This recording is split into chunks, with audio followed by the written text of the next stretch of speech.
အာ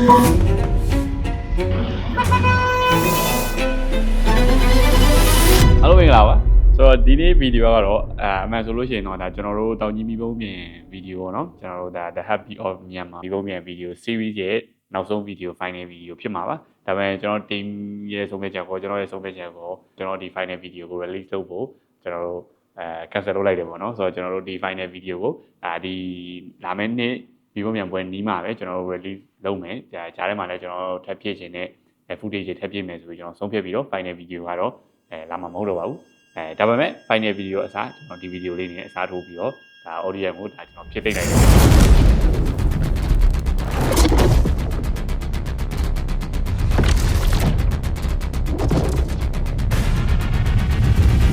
တောင်ကြီးမျိုးမြန်ပွဲဒီမနေ့တနေ့မှပေါ်လာတဲ့ပွဲမဟုတ်ပါဘူးကျွန်တော်သိရသလောက်ဆိုလို့ရှိရင်တော့1940ဝန်းကျင်လောက်တည်းကနေစပြီးတော့တောင်ကြီးမျိုးမြန်ပွဲဖြစ်ပြီးရအဲ့ဒီမှာကုန်းကဘုံကြီးကျောင်းကနေစတာဘုံကြီးကတော့ဒီတတိယတောင်တိုင်းဆိုတာကျွန်တော်မြတ်စွာဘုရားကိုကျွန်တော်တို့ကမီးပူဇော်တဲ့ဒလေးရှိရပေါ့နော်အဲ့မီးပူဇော်ဖို့ပုံကတော့မီးပုံမြန်လွတ်တင်နေဒီမီးပုံမြန်လွတ်တဲ့ဒလေးကစပြီးတော့ဖြစ်တည်လာတာပေါ့နော်ဆိုတော့အဲ့ကလေးကနေပြီးတော့စလာပြီးတော့ဒီနေ့ဒီရိုးရပွဲတော်ကရိုးရတစ်ခုနေရှိခဲ့တာပေါ့နော်ဆိုတော့ဘာကြောင့်တောင်ကြီးသားတွေအကုန်လုံးကတောင်ကြီးမျိုးမြန်ပွဲကိုစီးရဖြစ်တာဆိုတော့ကျွန်တော်အဲ့ဒီမှာသိရတဲ့လောက်ဆိုလို့ရှိရင်တောင်ကြီးသားတွေကမီးပုံမြန်လုပ်မယ်ဆိုပြီးဖြစ်တည်ခဲ့တာမဟုတ်ဘူးသူတို့ချိုင်းဟုပေါ့နော်ကျောင်းနေအရွယ်တွေကစပြီးတော့မီးပုံမြန်ကိုသူတို့ရဲ့အယိုးတွေအသွေးတွေအသားတွေကိုသူတို့ထည့်လာတာပေါ့နော်အရင်ဆုံးမီးပုံမြန်တေးသေးလေးတွေကျောင်းမှာအပျော်လုပ်ကြတယ်ကျောင်းသားတွေကအဲ့မှာမီးပုံမြန်တေးသေးလေးလုပ်တယ်အဲ့ကနေတစင်တက်လာတော့နေရုပ်ဆိုတော့သူတို့နေရုပ်တွေလုပ်တယ်နေရုပ်တွေကနေပြီးတော့စပြီးသူတို့နောက်တစင်မြင့်လာပြီဆိုလို့ရှိရင်စိန်နေပန်တွေလုပ်တယ်စိန်နေပန်တွေကနေတစင်မြင့်လာပြီဆိုညာမီးကြီးလုပ်အဲ့လိုမျိုးတစင်သူတို့တက်လာတာပေါ့နော်အတောင်ကြီးသားတွေကအဲ့ကနေစပြီးတော့သူတို့ရဲ့မီးပုံမြန်တွေကပါလာဆိုငငယ်တွေကသူတို့ဒီငငယ်တွေကဘောလုံးကန်လာတယ်လို့ငငယ်တွေကရုပ်ရှင်ကြည့်တာလို့ငငယ်တွေကတချင်းနားထောင်တယ်လို့ငငယ်တွေကမီးပုံမြန်ကိုသူတို့ကချစ်လာโอเคသောနာပြောတဲ့နေရုပ်စိတ်တွေမှာညာမီးပါတယ်ကွာတော်တော်များလည်းသိမှာပါဆိုမသိသေးတဲ့သူတွေရှင်းပြမယ်ဆိုတောင်ကြီးမီးပုံမြန်ပွဲမှာနှစ်ပိုင်းရှိရဲ့အဓိကနေ့လယ်ပိုင်းနဲ့ညဆိုနေ့လယ်ပိုင်းမှာဆိုတော့ကျွန်တော်အဓိကမီးပုံမြန်တွေအလောက်ပြတယ်နေရုပ်လွတ်တဲ့မီးပုံမြန်နေရုပ်ဒီမှာအများဆုံးကတော့ကိုခိုင်နီးကျင်တဲ့ character တွေကိုခိုင်နီးကျင်တဲ့အရုပ်တွေကိုခိုင်နီးကြ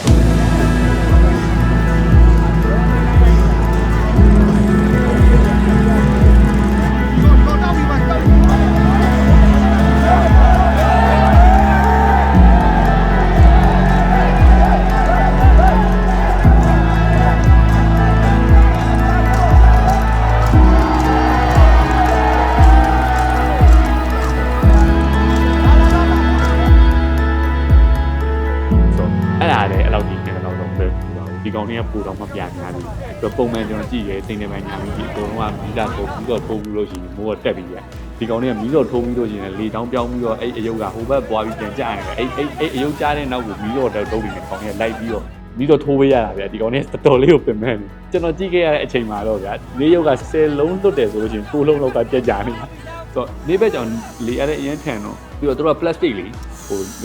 ရှမ်းဆက်ကူနဲ့မဟုတ် plastic တွေနဲ့များတယ်ဆိုတော့မီးလောင်အရင်လွယ်တာဆိုတော့နေလွတ်တွေကဆုံးရှုံးမှုပုံများတယ်ဒါပေမဲ့နေလွတ်မှာလည်းနေလွတ်ရဲ့အလှနဲ့နေလွတ်ရဲ့ပျော်ရွှင်မှုရှိတယ်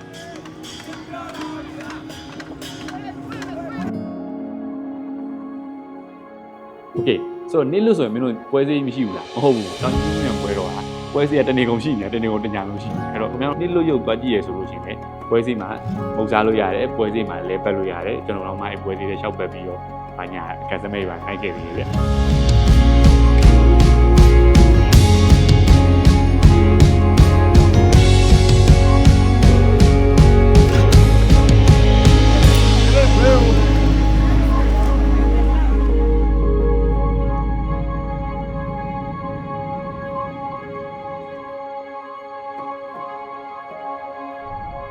ညာဘက်မှာနှစ်ပိုင်းရှိတယ်ဆိုတာစိတ်နှပန်းနဲ့ညာမီကြီးအရင်ကတော့မီးပုံးမြန်နဲ့ချမ်းဆက်ကူကြီးနဲ့မီးပုံးမြန်လွတ်တာပဲအဲ့ရတဲ့ဖြည်းဖြည်းနဲ့မီးခွေအကြီးကြီးဖြစ်လာတယ်ဆိုတော့ပြီးတော့စိတ်နှပန်းဆိုစိတ်နှပန်းမှာကြောက်ရမ်းမပါလုံးဝအလှပဲဒါပေမဲ့အဲ့လိုပြောလို့စိတ်နှပန်းလည်းမလွယ်နေဘူးစိတ်နှပန်းအချိန်နဲ့ပို့ပေးရတယ်ပို့လဲခက်တယ်အဲ့ဒီမီးပုံးမြန်ကြီးမှာချိန်တာမီးပုံးတွေအကုန်မီးပုံးသေးသေးလေးအကုန်ဆိုတော့တဆင့်ကြီးချိန်ဆိုတော့စိတ်နှပန်းလည်းအရန်အနုပညာရောက်တယ်အရန်ခက်တယ်ဆိုတော့ဒီနေ့ကတော့ကျွန်တော်ကညာမီကြီးတွေကို focus ထားပြီးတော့ capture လုပ်ခဲ့တာဖြစ်တော့ကြောင့်စိတ်နှပန်းကတော့နိုင်ကျွန်တော်နိုင်ကြတော့ဘူးဒါပေမဲ့စိတ်နှပန်းကလည်းအရန်လှပြီးတော့အရန်ပညာပါတယ်မီးပုံးပါတယ်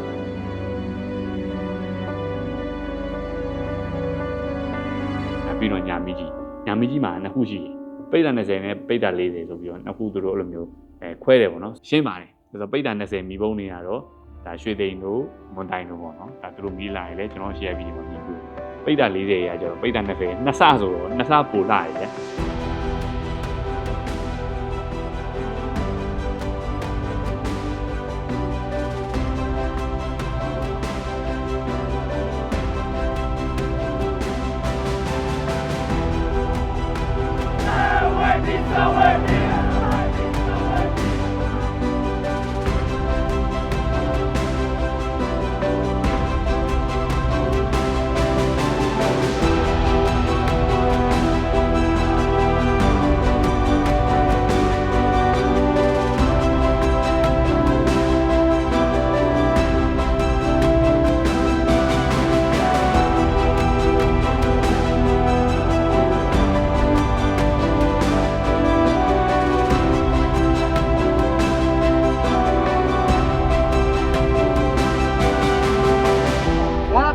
မတရားပါပြောဟဲ့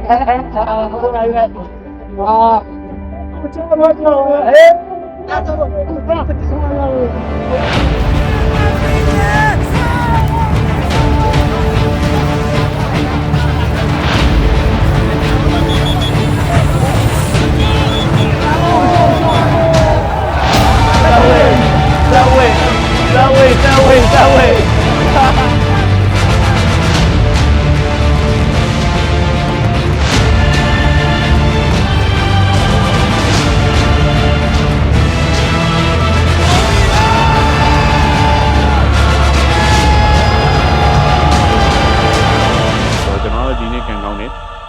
ပိတ်တာ40ရောပိတ်တာ20ရောကောင်းကောင်းလေးကပ်ချာလုပ်လိုက်နိုင်တယ်ဆိုတော့ပိတ်တာ40ညာမီကြီးမှာတော့ကျွန်တော်ကဝေကမီနဲ့စက်ဝေမီနှစ်ခုနဲ့ကျွန်တော်လိုက်ခဲ့တယ်ပေါ့နော်ဆိုတော့ဝေကမီဆိုတာကြတော့တောင်ကြီးမြို့ရဲ့ fan base အတောက်ဆုံးမီလို့တော့ကျွန်တော်ကသတ်မှတ်လို့ရတယ်လူငယ် fan base ပေါ့နော်အဲဒီလုံးတဲ့သူတွေပုံလာတယ်လူငယ်တွေကြီးပဲအရန်လည်း creative ဖြစ်တယ်အရန်လည်းမိုက်ဝေကနာမည်ကြီးတာကအဓိကသူရဲ့စိတ်ရနာမည်ကြီးရဆိုတော့တောင်ကြီးမြို့ပြန်မှာဗာကြည့်လေကျွန်တော်ပထမအပိုင်းကကျတော့ရန်ခွေအပိုင်းရန်ခွေအပိုင်းမှာဆိုလို့ရှိရင်ဒီရန်ခွေတဲ့သူတွေကမီးကြရဲ့လက်အောက်မှာသူ့တောင်းဝင်ကိုပုံလုံးလုပ်ကြတယ်။ကျွန်တော်ရှေ့ဗီဒီယိုမှာပြောသလိုပဲရန်ပြရဲ့ပုံမှာသူ့ဘိုင်းကိုတောင်းဝင်ပြီးတော့သူ့ကနေရာတိတန့်လေးခွဲပြီးတော့သူတို့ရဲ့အကုန်လုံးကဒီရန်တွေကိုဆက်ကြတဲ့ရန်တွေကိုဖန်တီးကြတယ်။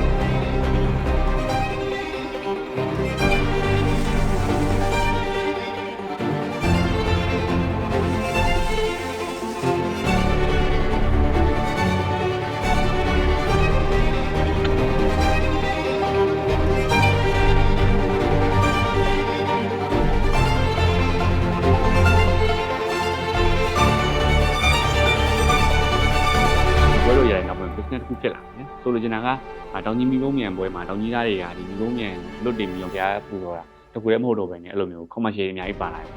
အကြီးကြီးပါ commercial တွေအကြီးကြီးပါမှာ commercial တွေအများကြီး KB တဲ့သူစီတိုင်း brand တွေပါအများကြီးပါတယ်အဲ့လို brand တွေကသူ့ရဲ့ logo တွေကိုတောင်ကြီးမီးပုံးမြန်ကိုယ်တွေမှာကဲ့ပြီးသူတို့ရဲ့လွတ်တင်ကြတယ်ဆိုတော့လူတွေအများကြီးလာကြည့်တာဆိုတော့သူတို့ logo တွေပဲလူတွေအများကြီးမြင်နေတယ်အဲ့ဒါကြောင့်အဲ့ဒါရဲ့ business တခုကြီးဖြစ်လာတော့ပြောမှဒီမီးပုံးမြန်တွေရှိနေပြီဒီဟာလုပ်တဲ့လက်မှုပညာရှင်တွေကလည်းအလုံးရှိနေသေးတယ်ဆိုလိုချင်တာကမီးပုံးမြန်ပွဲပြီးရတယ်သူတို့ကနောက်နေ့အတွက်စပြီးတော့မီရှူလုပ်တဲ့လူကမီရှူလုပ်တယ်မီရှူတန်လေးလုပ်တယ်ဝါးတန်လေးလုပ်တယ်ဆိုတာဝါးတန်လေးလုပ်တယ်ရှမ်းဆက်ကူလုပ်တယ်ဆိုတာလည်းရှမ်းဆက်ကူစီဝိုင်းလုပ်တယ်ဆိုတာရှမ်းဆက်ကူတွေလုပ်တယ်ရန်သမားတွေလည်းရန်တွေလုပ်တယ်ဒီသမားတွေလည်းဒီလုပ်တယ်စေးသမားတွေလည်းသူတို့အေးပဲပြင်ဆင်ကြအောင်နော်ဆိုတော့အဲ့လိုပုံစံမျိုးဆိုတော့လောက်တာမျိုးမြန်ပွဲတပွဲပြီးရတယ်နောက်နေ့တော့ဆိုတော့ပြန်ပြီးတော့နောက်ထပ်မျိုးမြန်သူတို့စပြီးလုပ်နေတာ officially intent ဖြစ်ဖြစ်ပေါ့နော်စားလောက်တာကတော့ကျွန်တော်ဒီကြံပြီးပေါ့နော်တော့မေဂျွန်ဇူလိုင်လောက်မှာသူကစပြီးတော့လုပ်ကြတယ်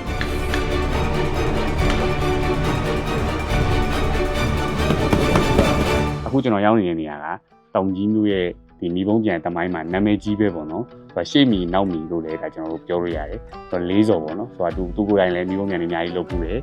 မီးပုံးပြန်အပြည့်ပြတ်တိုင်းပြင်နေလဲသူလုပ်ဘူးတယ်ဒီနေ့မှလည်းသူဝင်းလည်မှာကြီးကြက်ပြီးတော့ဒါသူဆောင်ရွက်တော့မှာပေါ့နော်ဆိုတော့အရင်ဆုံးသူ့ဆရာသမိုင်းရောင်းလေးကျွန်တော်နားထောင်တယ်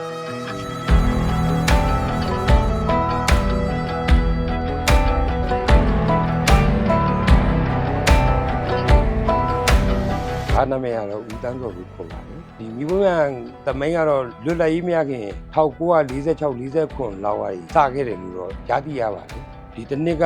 မီးပုံးမြန်အလုံးကြီး30လောက်ကိုတာဝန်ယူမှလှုပ်ဆောင်ရွက်နေပါတယ် ဒီပြင်ပွဲကျင်းပရေးစက်ကုမ္ပဏီမှာတော့အင်ချက်ပေါ့နော်ဟိုဟာလူကွင်းစီမံပေါ့အဲ့ဒီတာဝန်ယူလာပါတယ်ထူးခြားမှုကတော့ဒီတနေ့ကတောင်ကြီးတက်ဆောင်လည်းတစ်ဆောင်နေကျင်းပခဲ့တဲ့85နှစ်ပြည့်စိန်ရတုနှစ်ဖြစ်တဲ့အတွက်ဒါကတော့ထူးထူးခြားခြားလို့ပြောလို့ရပါတယ်ဘာကတော့ဟိုဟာ1969ပေါ့ငယ်စဉ်ကျောင်းသားဘဝကလေးကနေယခုလက်ရှိအချိန်ထိပေါ့အားတော့ဆွဲဆုံးပဲဆွဲဆုံးဆိုတာဒီမိဘမြန်ဘိန်းရောဒီညမီကြီးပေါ့ရန်ပညာတွေရောလုပ်တင်နေပါဒီတစ်နှစ်ကတော့အမောသာ TV ရဲ့မိဘမြန်စိန်နံပါတ်လေးကိုတောင်းယူလုပ်ပေးနေပါတယ်အားလုံးအရေးအတွက်23လုံးဖြစ်ပါတယ်စက်ကူနဲ့မီးနဲ့ရန်စัจจิဘဲတွေနဲ့ကစားတွေအကုန်လုံးကတတိထားရတယ်ဟိုလုံရင်းကိန်းနဲ့မီးထားလောင်တာမျိုးရန်ဆိုင်ရင်းနဲ့ဟိုလောင်တာမျိုးတွေလည်းတွေ့ကြုံခဲ့ရပါတယ်သူကကယ်မီကယ်ပစ္စည်းတွေကလည်းနိုင်ငံပေါင်းစုံအောင်ဝင်တယ်လीဒေတာထွက်တဲ့ဟမ်မက်တွေနဲ့ခါကြရတယ်တဟဇာတာမဖြစ်ထားလောင်တတ်ပါတယ်ဒါတော့အဓိကကတော့ရိုးရောက်ထိမ့်သိမ်းတဲ့သဘောပဲပေါ့နော်ဘာကိုလည်းဖြစ်ခဲ့ဘူးတဲ့အိမ်တိန်တို့တော့မီးတောင်ခဲ့တာဒါပေမဲ့ဒီဝါသနာဟိုကမစွန့်လွတ်နိုင်ဖြစ်နေဟလာလဲဟိုကပဲစနေရင်းနဲ့ဓာတ်ပြူမှလောက်အဲ့ဒီခေတ်ကတော့တောင်ပိန်းမီးပေါ့တိမ်ပြောက်မီးဟော်ကုန်းမီးဈေးဘိန်းရက်ွက်ကဆံပြမီးမြင်လာဦးကဓာကရူးမီးပေါ့ဘာလို့ငယ်တော့ကနာမည်ရှိခဲ့တဲ့မီးတွေပေါ့အမပိပဒရအနေနဲ့ကတော့မိဘမြန်တလုံးမိန်းခန့်တဲ့အမှားနောက်ပြီးတော့မိဘမြန်ရဲ့ပုံသဏ္ဍာန်မှာပေါ်ကျူလာတဲ့ပကြီးတွေဒီဇိုင်းတွေလိုကိုတွေပေါ့နော်နောက်တစ်ခုကအတက်ကောင်းမကောင်းပေါ့သူကမိဘမြန်တက်လာဆောင်းတက်လာဟလာတပါတာနောက်ပြီးတော့ရန်ခွေမှာပါတဲ့ဒဇာပလာခေါ်တယ်ဘေးဖြတ်ထွက်တဲ့ဟာအယောင်စုံနေစွာရှိမရှိပေါ့ဒီဆရာကတော့သူကအခေအားပဲသူကတော့အရေးကြီးဆုံးပဲသူကတော့သူ့ရဲ့ညွန်ကြားမှုသူ့ရဲ့နောက်လိပ်တွေပုံမှာလေသူကအမြဲတမ်းတောက်လျှောက်ကိုအာယုံထားမှအလုပ်လုပ်ရပါဘာကတော့အဘယူတူတာကတော့ယူနေစကူပဲနောက်ပြီးတော့မျိုးဆက်တစ်တွေပေါ်ထွန်းလိုက်ရေးပေါ့အဓိကလို့ရိုးရာကြီးမတိမ်ဘောမပပြောင်းထိမ့်သိမ်းဖို့ကတော့အဘကတော့ဒါဥတီမှာခုချိန်ကြီးပေါ့နော်လုပ်ပြီးနေတယ်ဒီနေ့ညကြီးကြပါမီးရတင်ပေးလာလို့မဟုတ်ဘူးဒီမျိုးမြန်ရဲ့ကိုရီးယားလည်းအရင်ကြီးဆိုကိုရီးယားကဘယ်လိုလုပ်တာလဲဆိုတော့ကျွန်တော်ရှမ်းဆက်ကူနော်အဲ့ဒါဆက်ကူအဲ့တကယ်ဆက်ကူကြီးကဘာလို့မီးနဲ့တွေ့ပြီးမလောင်နေရလဲဆိုကျွန်တော်လည်းမသိဘူးဒီရိုးရရကျန်းနေတယ်ဆိုတော့တို့ဆက်ကူအချက်လေးရ4000အချက်လေးတွေ maybe တပေပတ်လေလောက်ပဲထင်တယ်ကျွန်တော်လည်းတပေပတ်လေ2ပေပတ်လေလောက်ပဲကြီးအဲ့ဆက်ကူတေးလေးတွေကိုတို့ရဲ့ပေါ်နဲ့ကတ်တာကော်ကလည်းပုံမှန်ကော်ပဲကျွန်တော်ပုံမှန်ကော်ပဲအဲ့ကော်နဲ့တို့ရဲ့ကတ်တယ်ကပ်ပြီးတချို့ကြောက်လဲဒီတိုင်းပဲကတ်တယ်တချို့ကြောက်လဲမီးဘူးတွေပဲပြန်တိုက်တယ်ဗျအဲ့တော့တယောက်တစ်ခွနဲ့ technique တွေမတူတစ်ခွနဲ့တစ်ခွလည်းမ share ဘူးတစ်ခွနဲ့တစ်ခွလည်းလုံးအပြိုင်ဆိုင်ဆိုအဲ့လိုမျိုးဖွက်ထားကြရဗျမီးစရာတွေဆိုလို့ရှိရင်တို့မီးတွေဖွက်ထားတာအဲ့ဆက်ကူတွေကိုယ်တည်းအရင်ကတ်တယ်ကတ်ပေါ်လို့ရှိရင်အဲ့ဆက်ကူတွေအကုန်လုံးအပေါက်တွေပါလာပြန်စစ်တယ်ဆိုတော့အပေါက်တွေကလည်းအဲ့လိုမျက်လုံးနဲ့ပဲစစ်တာပဲအပေါက်တွေပိုင်းသူကဘောပင်လေးနဲ့ဝိုင်းလိုက်တယ်ကျွန်တော်ဝိုင်းလဲအပေါက်တွေလိုက်စစ်ခဲ့တယ်ဘောပင်ဝိုင်းတဲ့နေရာကိုတန်တဲ့အဖွဲရလူတွေကပေါ်နဲ့ပြန်ပြီးတော့ဆက်ကူလေးနဲ့ပြန်လိုက်ဖာအဲ့လိုလိုမျိုးလုပ်တယ်ပေါ့နော်ဒီဘုံကိုယ်တည်းပြီးသွားပြီဆိုလို့ရှိရင်ဆေးစရာဝင်ဆေးစရာလည်းတို့နေတယ်သူရဲ့ engineer ကိုသူကဆင်းတော့မီးစရာမဟုတ်ဘူးသူကဆေးတယ်ဆိုတော့သူကငါဘယ်လိုပုံစံပုံမယ်ဘယ်လို logo ထည့်မယ်ဆိုတာကိုစဉ်းစားပါတော့ဆိုတော့တေးစရာကြီးအခန်းကဏ္ဍတွေပြင်အေးကြီးအဲ့လိုမျိုးဆိုတော့ဆေးလဲ perfect ဖြစ်ပြီးမိကြီးခွေသမားရဲ့လည်းသူတို့လှုပ်ရှားရှိရလုံနေပြီ everything okay ပြီဆိုရင်သူတို့ကဘာလုပ်လဲဆိုရင်ဒီဘုံမြန်ကြီးကိုသူကအောက်မှာမီးပို့ပြီးတော့မိုးပေါ်တက်စရာမလိုဘူးဒီမီးဘုံထောင်နေဖို့ပဲအဲ့ဒီမှာသူတို့ကဒီမီးဘုံအချိုးကြရဲ့လားဒီမီးဘုံရဲ့ဆေးရောလှရဲ့လားအပေါက်တွေရှိသေးလားအပြည့်ရှိသေးလားဆိုတော့အဲ့မှာစစ်ကြအချိုးကြောက်လဲအချိန်မမီတော့မထောင်လိုက်ရတဲ့မီးဘုံတွေထောင်မှုအရင်ရေးကြီးတယ်မီးဘုံမြန်တို့ထောင်တယ်တက်ဆိုင်ရအဖွဲတွေအကုန်လုံး ready ပြီဆိုတော့တို့မီးဘုံမြန်ခွင်းနေသွားပြီအဲ့ဒီမှာထူးဆန်းတာကမီးဘုံမြန်ခွင်းတဲ့ရောက်မှာဒီမီးဘုံမြန်အမှတ်ပေးရမယ်ဒီမီးဘုံမြန်အဖွဲတစ်ဖွဲအိမ်ကထွက်လာတယ်ကတို့ကစပြီးတော့အမှတ်တွေပါပေးပြီးဗျာဒီမီးဘုံမြန်အဖွဲလမ်းမှာစီကန်းရှိရလားဒီမီးဘုံမြန်အဖွဲမှာဘယ်လိုမျိုးentertainment ပါလေဒီမီးဘုံမြန်အဖွဲမှာနောက်ပြီး online ဖြစ်တယ် everything ကိုတို့ရအမှတ်ပေးပြီးတော့စပြီးတော့ပြချက်ကြပြီနော်တကယ်တမ်းပြောရရင်များမီးဘုံမြန်ဒီကွင်းထဲကနေပြီးတော့မိုးပေါ်တက်သွားတဲ့အချိန်ဒီမိနစ်ပိုင်းခဏလေးပဲတကယ်ခဏလေးပဲမြင်လိုက်ရတဲ့ဟာလေခဏလေးအဲ့ခဏလေးတော့ကိုတို့အကုန်လုံးတစ်နေ့လုံးချိန်ပေးတာလေအဲ့တစ်ခဏလေးကိုမြင်ရဖို့အတွက်ကိုတစ်မျိုးလုံးဒီပါအားပေးတယ်တစ်ပွဲလုံးဒီပါအားပေးတယ်ဘယ်ပြီးကြိုက်ဝေကားကြိုက်လို့ပဲဝေကားကြိုက်ဘာလို့ဝေကားကြိုက်တော့ဝေကားတင်နေပါဘူးရေဘယ်နှစ်ယောက်လောက်ရှိမှတင်တယ်အများကြီးပဲဆိုရင်တော့ကျွန်တော်အထင်ခက်မှန်းခြေရဆို300ကျော်လောက်တော့အနည်းဆုံးရှိမယ်ဗျโอเคဒါတော့ရောအဖွဲတွေမပါသေးဘူးပေါ့လူသားသိမ်းဆုံးတွေဘာကြောင့်ဝေကားအဲ့လောက်ထိအားပေးမှုတွေအများများနေတာဘ ယ်လိုအဲ့လိုပါကြောင်းလို့ထင် ကျွန်တော်တင်စီလုံးလို့ပဲဖြစ်မှာပဲ โอเค လုံးလို့ပဲဖြစ်ပါမယ်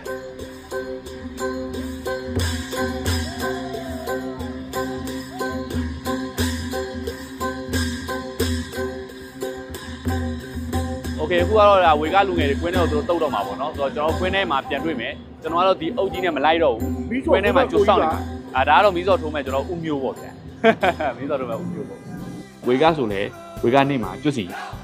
သူအများကြီးဗျာဝေကဖန်နေကျွတ်စီအလန်လေးပဲမနေဘူးဝေကအလန်လေးကြီးမနေဘူးအဲ့အုပ်လိုက်ကြီးကဒီမျိုးမြင်မိုးပေါ်တက်ဖို့အကုန်လုံးမင်းရမှာအားပေးပြီးတော့တို့ရဲ့စုံမက်ကနေစပြီးမျိုးမြင်ဝင်နေသူကအားကြကုန်ကြပြောကြပါကြတောက်ကြစားကြလိုက်ကြအကုန်လုံးကအဲ့ဒီချိန်ဆိုရင်သူရဲ့ jacket တွေသူရဲ့သူမျိုးစုံတွေဝတ်ပြီးတော့သူကလုံးဝသူတို့မီးပေါ့နော်ဗာမီးတယ်ဆိုဝေကဆိုဝေကပေါ့ဗျာဝေကမီးအဲ့လိုអော်ပြီးတော့သူတွေကတော့ဒီမျိုးမြင်သူတို့အားပေးကြရဘူးဗျာအခုကတော့အကုန်လုံးမြင်တဲ့အတိုင်းပဲဝေကမီးကတော်တော်လေးကို fan base တောက်တယ်ပေါ့နော်တပြုတ်ကြီးပဲတဒန်းကြီးပဲဝေကအကုန်လုံးအခုတည်းကဝေကဘာညာဝေကဝင်းရနေဆိုကြဝင်နေတော့ဒါကတော့တောင်ကြီးဘုရဲ့နာမည်ကြီးမီးပေါ့နော်ဝေကမီးဖြစ်တယ်ဟုတ်ကဲ့ဒီ moment ဝင်နေရောက်သွားပြီဆိုလို့ရှိရင်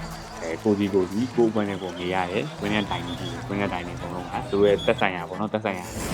အလုပ်တွေရှိရပေါ့နော်မီးပုံမြထောင်မဲသူကမီးပုံမြထောင်မဲမီးတော်ထိုးမဲသူကမီးတော်ထိုးမဲပြီးတော့မီးကြီးခွေနားမှာစောင့်ရှောက်မဲမီးကြီးအဖွဲတက်ရှိမယ်ပေါ့နော်ပထမဆုံးမီးကြီးခွေ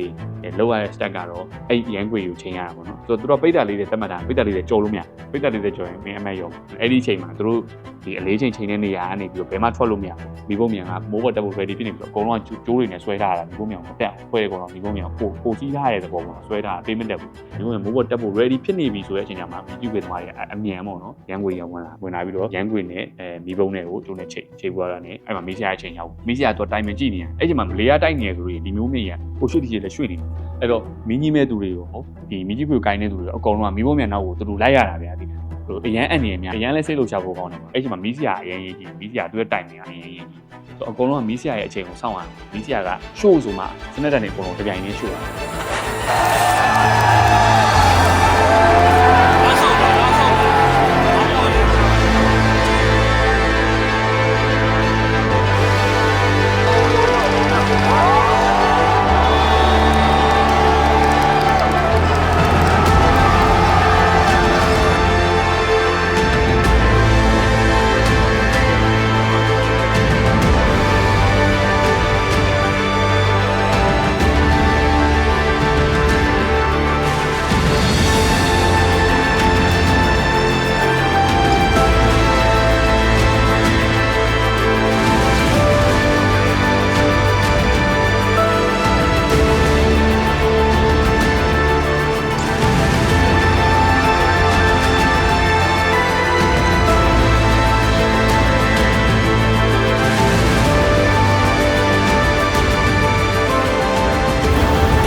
အဲ့လိုနေပဲဒါကျွန်တော်မီးပုံမြန်စပြီးတော့လောက်တဲ့အချိန်ကနေပြီးတော့မီးပေါ်တက်တဲ့အဲ့လို process ကြီးသွားရတယ်ပေါ့။ Okay မီးပုံမြန်ကွင်းထဲမှာဘာရှိလဲ။ဆိုတော့မီးပုံမြန်ကွင်းထဲမှာမီးပုံမြန်နေမဟုတ်ဘူး။အများကြီးရှိ။အ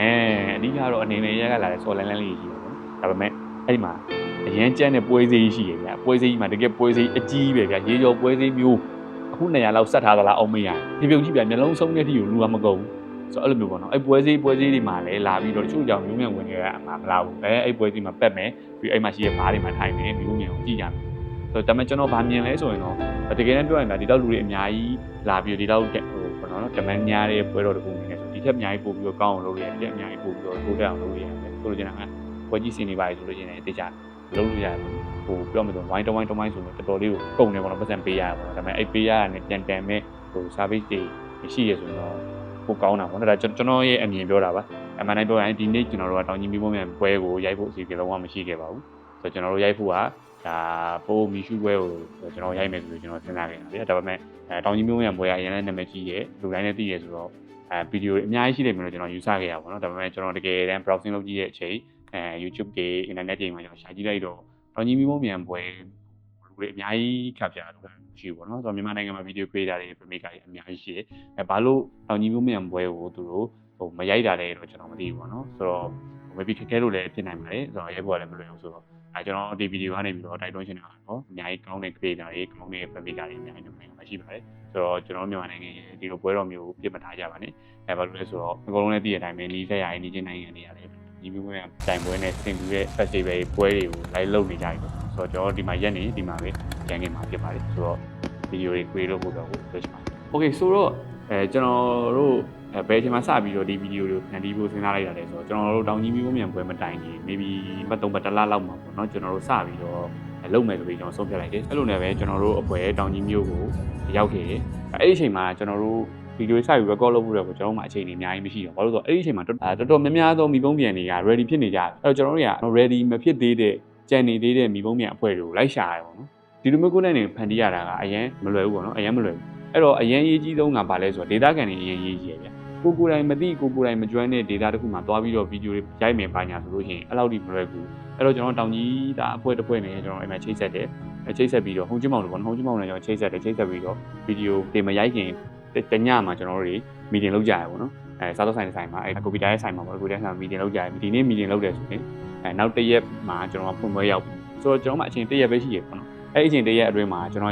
်လိုချင်နေဆိုတဲ့ footage တွေကျွန်တော်လိုချင်နေဆိုတဲ့ shot တွေဟိုညနေတိုင်းမှာပဲတထိုင်နေကျွန်တော်တို့ရှင်းပြရပေါ့နော်သူတို့ရှင်းပြရင်ကျွန်တော်ဘယ်လိုမျိုးဖန်တီးခြင်းနဲ့ကျွန်တော်ဘယ်လိုမျိုး create လုပ်ခြင်းနဲ့ပြီးလို့ရှိရင်ဘယ်လိုမျိုး storytelling နဲ့ကျွန်တော်သွားမယ်ဆိုတာမျိုးအဲ့မှာတထိုင်နေပေါ့နော်အဲ့တညက်နေထဲမှာကျွန်တော်ဆုံးဖြတ်ရတယ်ပေါ့နော်အဲ့လိုဆုံးဖြတ်ပြီးတော့ကျွန်တော်အဲ့တစ်ရက်ထဲမှာပဲဟိုကန်ကောင်းစွာနဲ့ပေါ့နော်အကုန်လုံးက online same page ဖြစ်သွားတယ်ကျွန်တော်ဖန်တီးခြင်းတဲ့အတိုင်းနဲ့အကုန်လုံးနားလည်သွားကြရပေါ့ဆိုတော့အဲ့ဒီမှာရေစားတော့မှညာအရာအလုံးဒီမလွယ်ကူပါဘူးမလွယ်ကူပါဘူးဆိုတာလူအများများတော့ကြောင့်ဟိုတနေရာကိုမသွားမယ်ဆိုလို့ရှိရင်အချိန်2နာရီလောက်ပေးရတယ်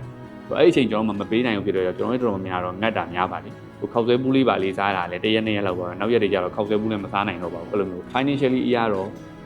့ပြောမယ်ဆိုရင် strong ဖြစ်မှပဲအစအဆုံးလိုအပ်တာအကုန်လုံးရိုင်းနိုင်လိမ့်မယ်လို့ကျွန်တော်ယူဆပါတယ်ကျွန်တော်တို့ဆိုလည်းပါသမျှအကုန်ကုန်ပါတယ်ဆိုတော့ပါသမျှကုန်တဲ့အဒီပတ်စံတွေပါတက်ပြီးတော့တောင်းရတယ်ပေါ့နော်ရန်ကုန်ရုံးကနေကျွန်တော်ပတ်စံကုန်ပတ်စံလွယ်လွယ်အောင်ပါညာဆိုပြီးတော့အဲ့မှာပတ်စံထုတ်တာပတ်စံသွင်းတာအစားအရာအလုံးခက်ခဲတယ်ဗျာတော့ပါသေးတယ်ကျွန်တော်အဲ့တုန်းကတော့ကျွန်တော်မှ ARB တွေပါနေကျွန်တော်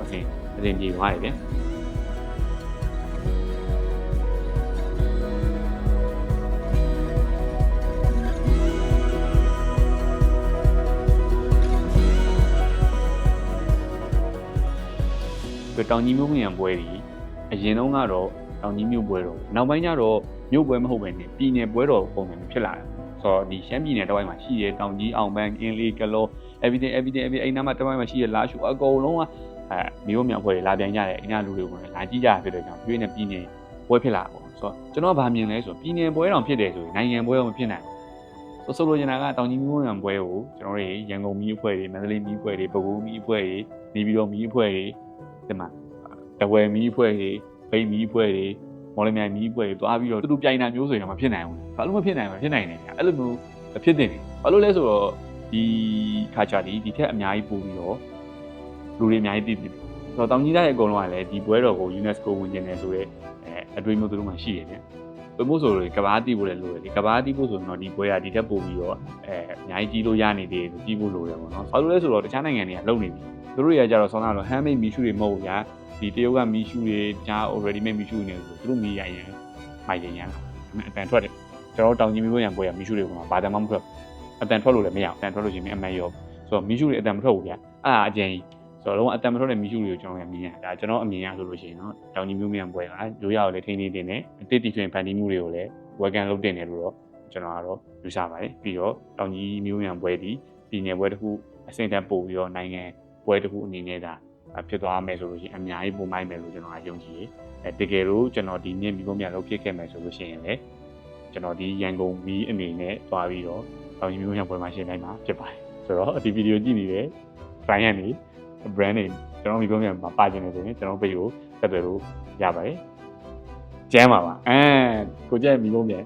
်ကျမ်းပါပါဆိုတော့ဒီဗီဒီယိုလေးကတော့ဒီနောက်ပါပဲရိုက်ဝေးနဲ့ပတ်သက်တဲ့အကြောင်းအရာတွေမျိုးများပွဲနဲ့ပတ်သက်တဲ့အကြောင်းအရာတွေဒီကာချာနဲ့ပတ်သက်တဲ့အကြောင်းအရာတွေဒီမျိုးနဲ့ပတ်သက်တဲ့အကြောင်းအရာတွေတော်တော်များများဒီဗီဒီယိုလေးမှာ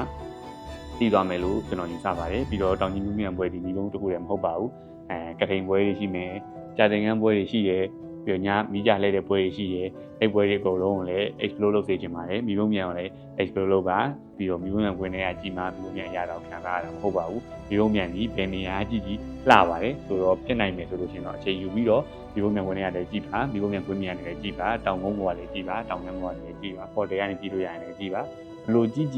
အရင်လှပါတယ်ဒီနေ့ဗီဒီယိုကလည်းဒီတော့ပါပဲနောက်နေ့ကျွန်တော်တောင်ကြီးမိဘမြန်ဘွဲကိုလည်းကျွန်တော်ဖြစ်နိုင်ခဲ့မယ်ဆို capture သွားလို့ကြိုးစားပါဦးမယ်ကျေးဇူးများတင်ပါတယ်ဗျာ bye bye